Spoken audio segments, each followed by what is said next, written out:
When you use sorry in an email, the recipient of that email now automatically thinks less of you. They've shown this in psychological studies, and yet people use sorry for not responding sooner or something to that effect all the time.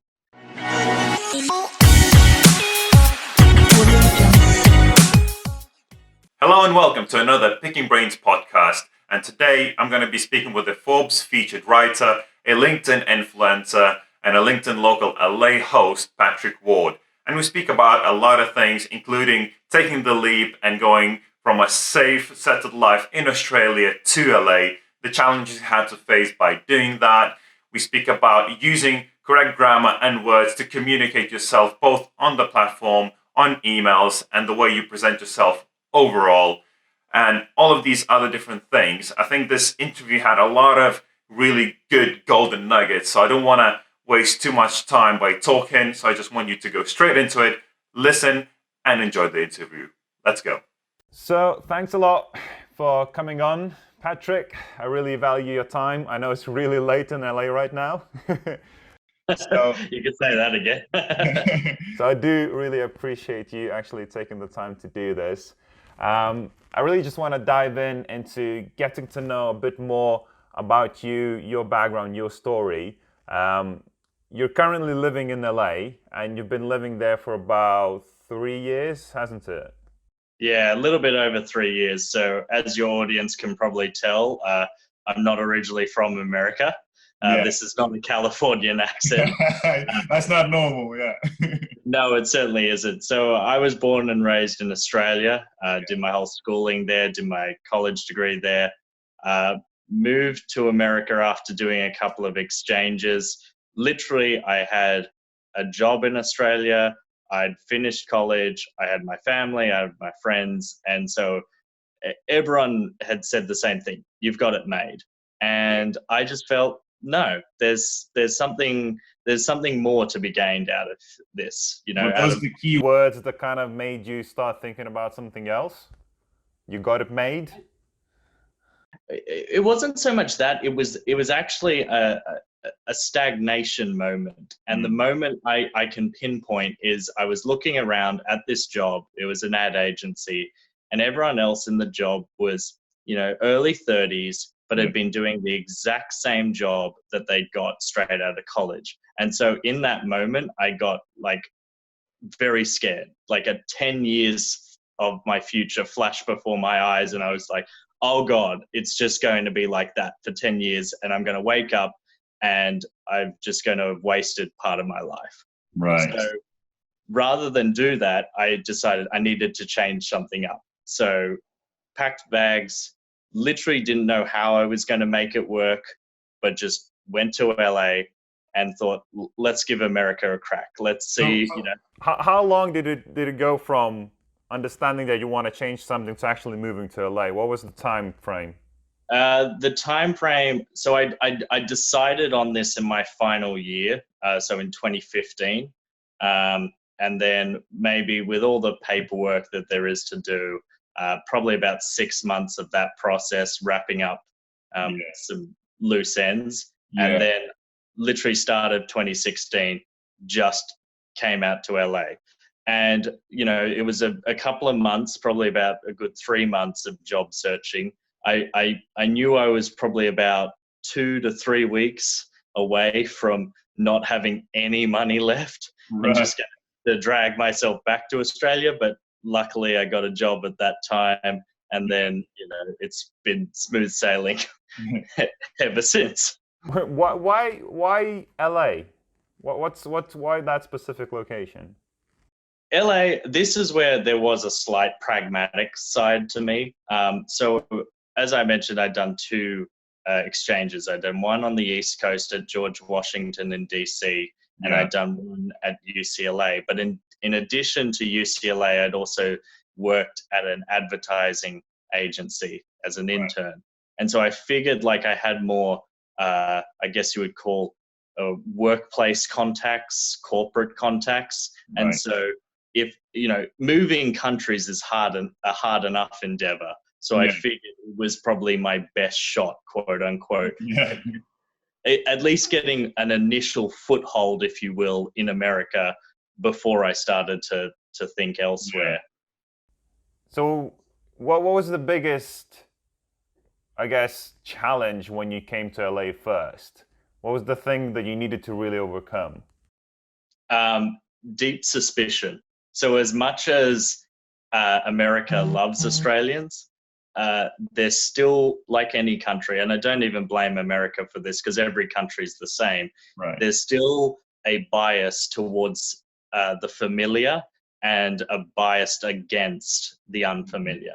So, I come in and instead of putting down $500 for a security deposit, which is what most everyone else does, I had to put 5,000 because I had no American credit. So they're like, well, we can't trust you, so you need to put down extra money.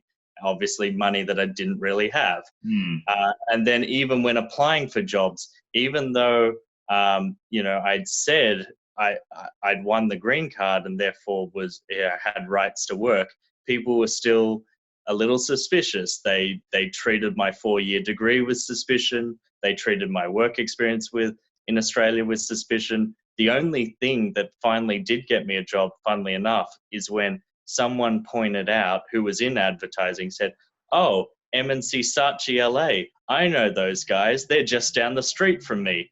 And that was the common ground. And then once I'd got that first job, it's been easier since, because once you have that first work experience in a place, now you suddenly have some credibility, and now people are more inclined to trust you where perhaps they weren't going to before. Yeah. So as somebody from the outside going into the US, what do you think is the biggest misconception about LA, or maybe the US itself in general? Because, speaking personally from my own perspective, I myself am an immigrant. I'm originally from Lithuania, and growing up, the United States and LA, it's something like a dream, right? It's really glamorized for you. What's when you actually get there? What's you'd say the biggest misconception about it?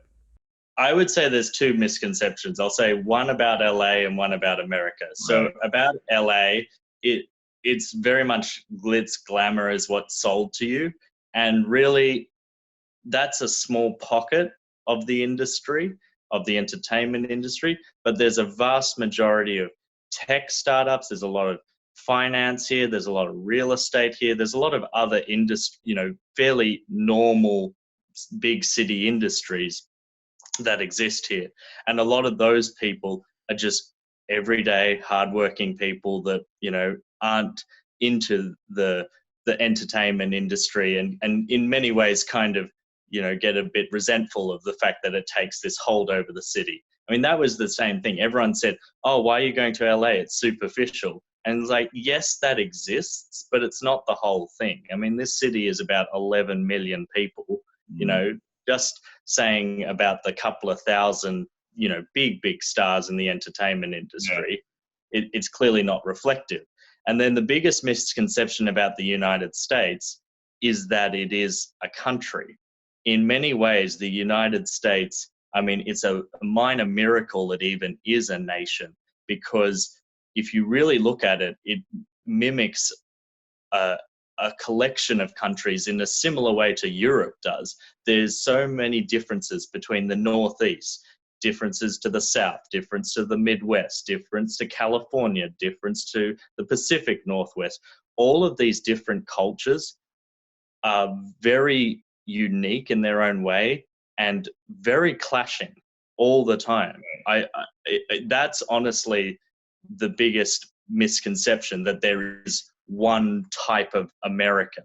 I would argue there's at least 50 different types of the average American. That's probably why they travel within the US itself rather than outside, isn't it, mostly? That is very true. What is it? Slightly over 50% of Americans don't have a passport. And that was really foreign to me, because as soon as I hit 16, like, it was a rite of passage for Australians to get your adult passport. Oh yeah, you have to, yeah. because we're far away from everyone. Like, we have to go elsewhere. Yeah. So Right. So for somebody that's, say, at the moment is in a similar position, you might say maybe in a bit of a rut or not happy with their daily routine and maybe actually wants to take the leap themselves, but might be a bit hesitant or afraid to do so because it is a big transition. What would you say one piece of advice you could give that really sort of helped you during that period? I would say learn what your baseline is. And what I mean by this is, so when I was analyzing, do I come to America or not? I was thinking very like fatalistically, what is the worst case scenario? That is going to be my baseline. And my worst case scenario, I thought, was I'm going to go to America. I'm going to have a go. I'm going to fail. I'm going to have to drag myself back to Australia where all my family are, all my friends are, and arguably, given the industry, I could probably get that same job again.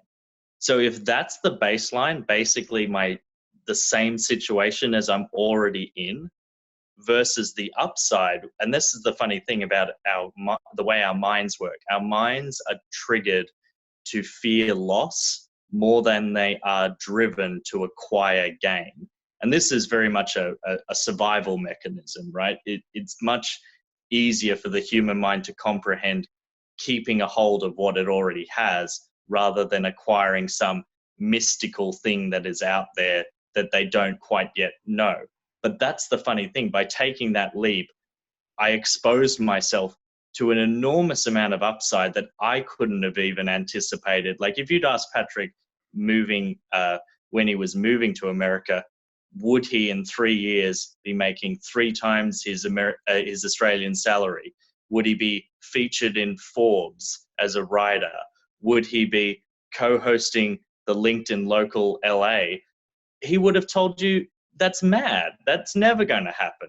And yet those achievements happened as a direct result of taking that leap versus if I just stayed in Australia and I would have just plateaued. I would have been on the same level as I was before.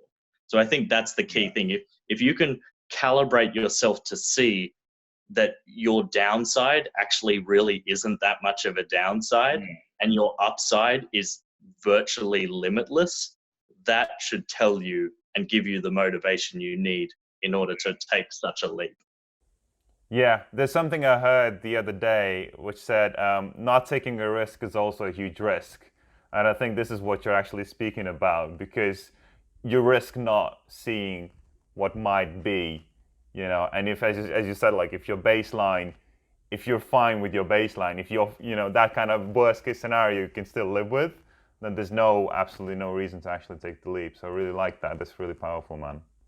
Um, so you mentioned that now that you've a bit settled in LA, you've managed to achieve quite a few things, right? So it actually was worth it, right? Um, One of those things is obviously being featured as a Forbes featured writer, right?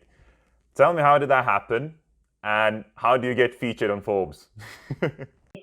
All right. So this is probably one of the very common questions I get because now that I've been featured probably about 20 times, Yeah. people, obviously they associate the brand name with it and they want to know how I got it.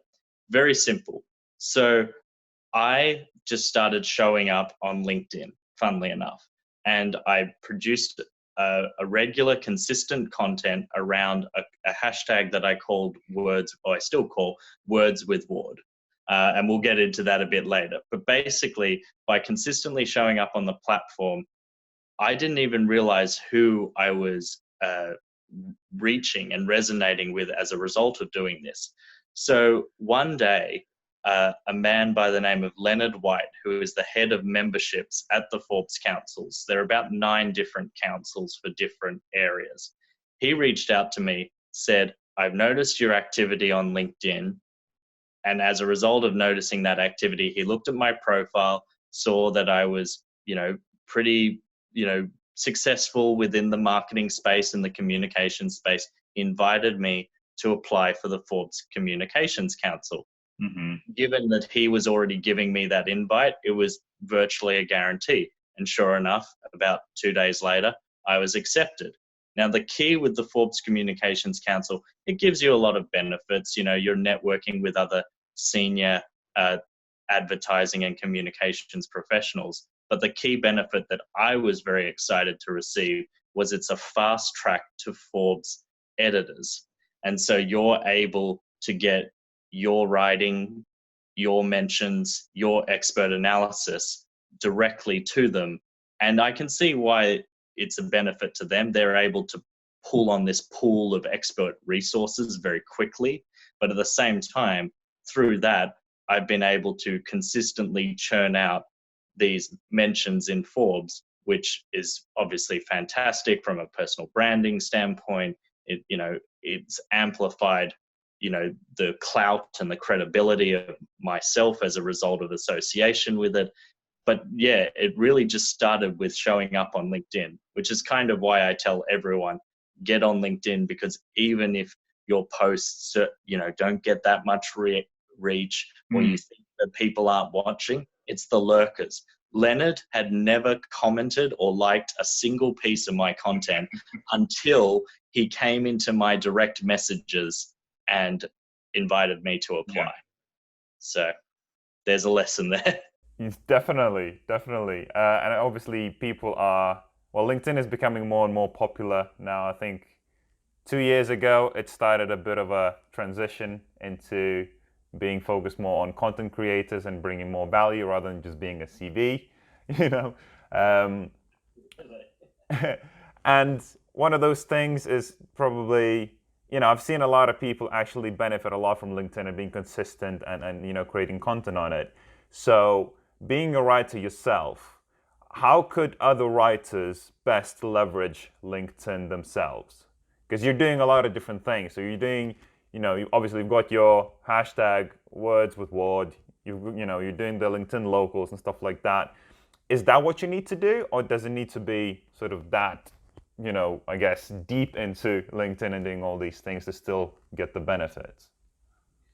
I've found, and the big part of my push is telling, specifically with my workshops, how employees can leverage LinkedIn, that you don't actually need to spend hours and hours, because yes, it's fine if you're a solo entrepreneur or a coach or a guru or anything like that. It's fine for you to be spending 10, 12 hours a day on LinkedIn. But what about for the rest of us we've got 9 to 5 jobs? We don't have that much time. I show how people can do it in 30 to 60 minutes. So a couple of things that I'd like to point out.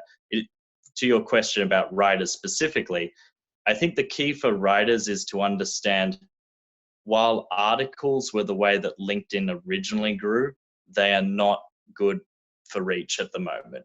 I know when I put out an article, it gets maybe 50 views within the first day, compared to any other post, you're looking at several thousand views. So a couple of hundred times more reach. But what writers can do, and what I've found great success with, and what other writers have found great success with, is what's called short form poetry, which you see on LinkedIn. It's this story style format of line break, line break, line break. And you're able to tell quite an interesting story. You get a lot of characters in a short form post, but at the same time, you're able to demonstrate your writing expertise. Now, not only by doing that do you demonstrate your skills as a writer, but the funny thing is you get a lot of reach. And the reason you do that break between the lines is it actually is more readable on mobile. And that is the key, that probably for 2019 was the first time that mobile readers on LinkedIn were higher than desktop. Because originally, like you say, it was a resume, it was what people looked at work. Now people are looking at it on the go in the same way that they look at other social platforms.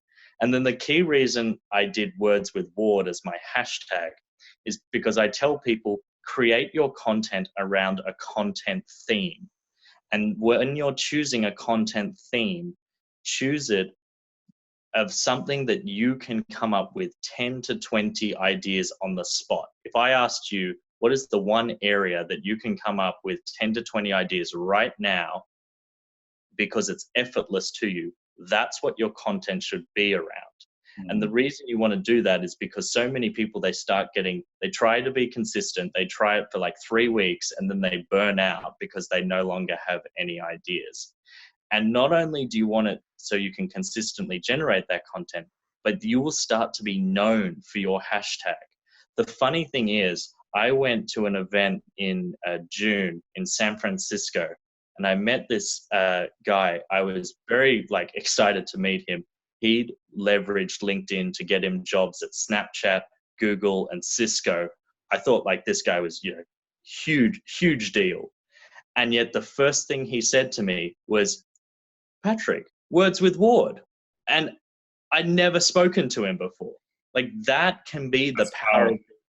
That's really powerful. I was shocked because I'm always saying that, branding is something that only a few companies have. Most companies think they have a brand, but they don't have a brand.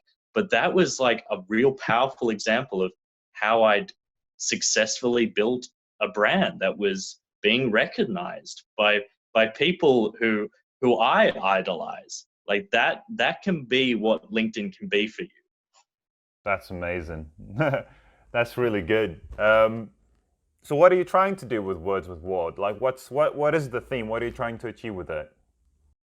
So the key with Words with Ward, and this was spawned out of obviously being a writer. I've been a writer since my very first marketing job as a copywriter. So have always been in the word space.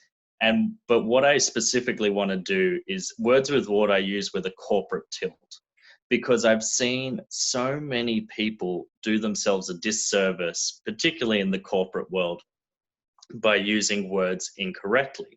So what do I mean by that? It's if you're using just in an email, that's a passive qualifier. It makes you sound less sure of yourself. If you're saying sorry in an email, when you use sorry in an email, the recipient of that email now automatically thinks less of you. They've shown this in psychological studies, and yet people use sorry for not responding sooner or something to that effect all the time. And then there are other little nuances, like if you say, "Hey," insert name, rather than "hi," depending on who you speak to, some people will find "hey" too informal, that it is offensive. Wow. These are the little things in your speech that they're so innocuous because they're such basic everyday words, and yet people don't realize that the power of words is not only what you think about the world, how you talk about the world dictates how you see the world, as well as how you see yourself, but more importantly, how others are seeing you. And it's not like getting fancy with your words. It's not being Shakespearean with your words. It's just using your words very carefully to help support who you are as a person, what you're trying to achieve, rather than, making you fight against the grain, so to speak. Right. And so that's, I guess if you're looking for one overarching mission of Words with Ward, that's what I'm hoping people, and certainly what from the comments that I seem to be getting from the interviews that I do, of getting people to think very consciously about the words they use rather than just being flippant. So I'll give you another quick example in terms of yourself. If I ask you how you're going today, you could answer good, great, awesome. But maybe you might say not bad. That's actually a really negative way of putting it because it's a double negative. And it makes your mind start to think in those ways.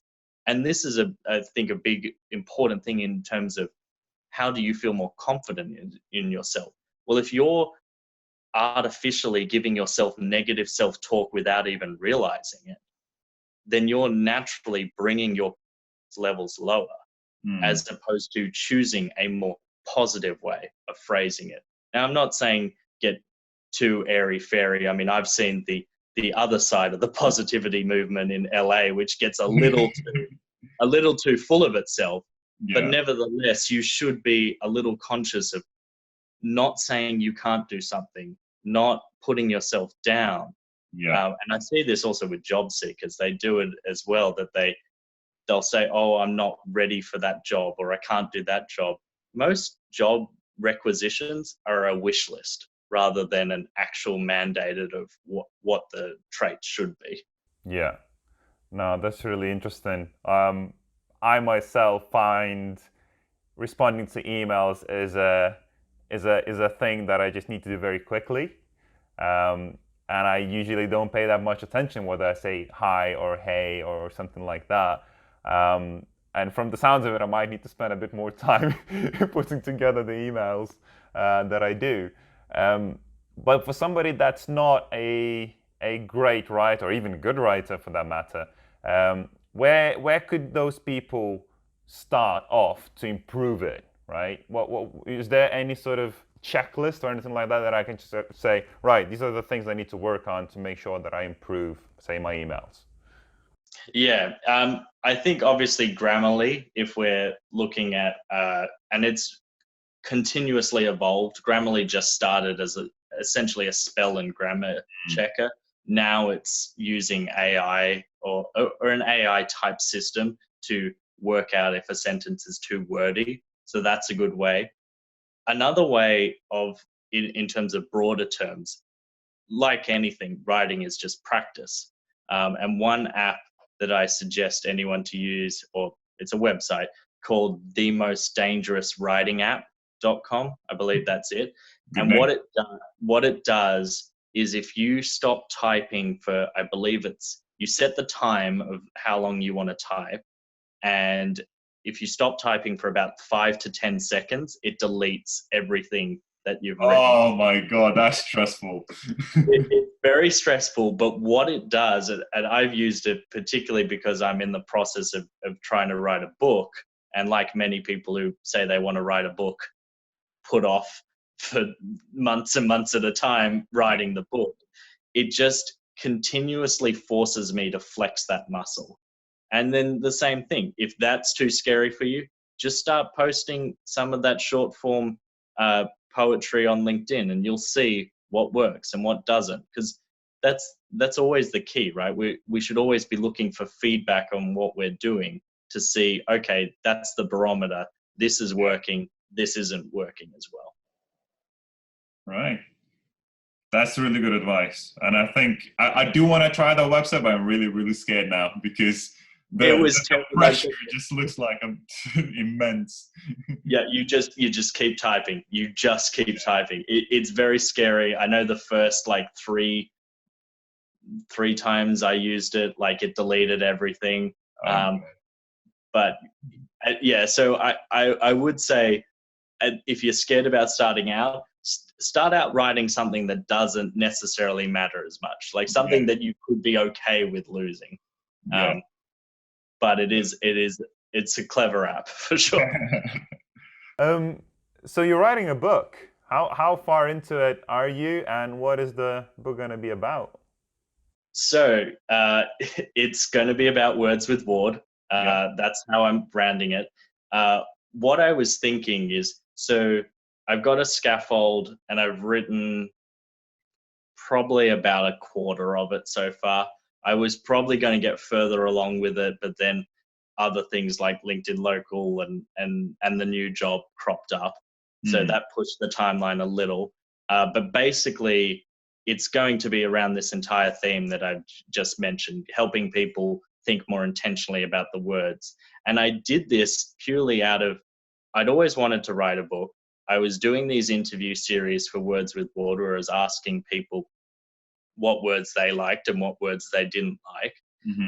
And then after doing about 10 of them, I thought, wait a minute, I've kind of got my chapters already. Like these people are kind of writing the book for me in many ways. So in that way, it's not that it's easier. I mean, well, it is easier. Not that it's easy because you're still writing a book, but it is giving a sort of structure. And that, given I'd seen the response of people finding each of the videos very valuable, then it kind of makes sense to both use those words that the interviewees mention as a starting point in which to take this sort of deeper exploration into how we can use better words in order to serve our message. So it's still going to be in the same theme of everything else I've been doing. Do you have a time in mind when you're gonna look to publish it? I'm looking first quarter of 2020. That's what I'm like. Not that far away. Not that far away. No, not that far away. Honestly, yeah. Maybe I should take a couple of weeks off work and just dash it. No, really looking forward to it. I think your content on LinkedIn is really valuable. So I think putting everything into one place and also sort of, combining all of the other people's, thoughts and approaches would be really good to have. The other thing is, I would say, is that way, people don't always have to ask me, because I'm already cognizant of, as I grow, it's going to be more and more pressure on my time, and I want to help everyone, but sometimes I can't physically message one by one, so I could literally just say, check out the book, No, that's good, man. One thing I do want to ask about writers on LinkedIn specifically that I forgot to ask before is that you did mention that articles don't convert as well as, say, written form within the post, and having sort of, gaps in between, small pieces of paragraphs. Now, you yourself do a lot of video, right? And you do collaborations, you do interviews, you do LinkedIn Local. For a writer, because that's what you're good at, would you advise them to really double down on what they're good at and just focus on making sure that every single post is written very well, is engaging? Or would you say that they need to sort of go out and try different mediums as well to make sure that they're successful on LinkedIn? Yeah, I guess this is where I'm not a stereotypical writer. So while I do, obviously, writing is my first love and what continues to come through all my content, I am an extrovert, and I realize there is a sort of a usual disposition, if we will, of introverted writers. That's the sort of classic stereotype: someone who just sits with their laptop or a notepad and just writes and writes and writes, right? I would say, first of all, don't get so caught up on being so polished. I've literally thrown together posts in 2 minutes, and they've got massive engagement. And then other ones I've thought about for a week and they've flopped. So the algorithm is very unstable, and therefore that's why consistency matters rather than a particular time and a particular type of content. Mm-hmm. Having said that, I certainly understand the fear of going into video and other mediums. I do encourage it, just purely because, put it this way, if a writer is going to be on LinkedIn, they should be using all different forms of format for their content. If they're not just going to be on LinkedIn, then they can stick to writing. Then just make sure you're publishing on LinkedIn, Quora, Medium, Reddit. You've got to diversify in one way or another, because that's the thing about all social platforms and any platform on the internet, that what is popular one day will not be popular the next day. And you don't want to hedge all your bets on one specific type, only to have that be taken away from you. Yeah, for sure, man. No, I couldn't agree more. One last question. What's the biggest lesson you've learned so far that impacted your life the most, and something you would like to communicate to your younger self? Don't be mad at your parents for teaching you independence. So, I like that one. And this is what I want everyone to foster. I want every parent to teach it to their kids. I'm going to teach it to mine, and I hope every kid embraces. So when I was 12 years old, and my parents said, we'll keep paying for your food, we'll pay for your clothing, we'll pay for your housing, but Anything else, you've got to pay for yourself. Mhm. And being 12 years old, the legal age of working in Australia was 14. So literally, I went out and got the one job that was available to a 12-year-old, which was football refereeing. So I did that, and I remember that I made some money, saved it up, and bought, this will date me a little, an iPod Classic. And it was $400, and I kept that iPod Classic for about 6 years in mint condition, because I knew the blood, sweat, and tears that went into that.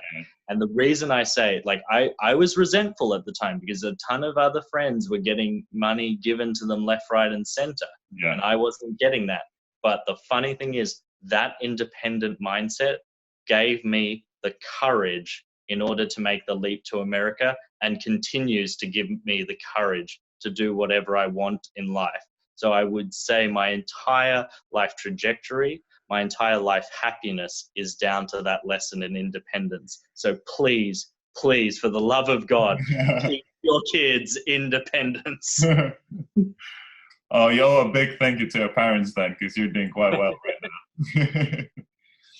They didn't like it when it meant I left for America, but I said, guys, you taught me this. So. It's your own fault. No, I really like that, man.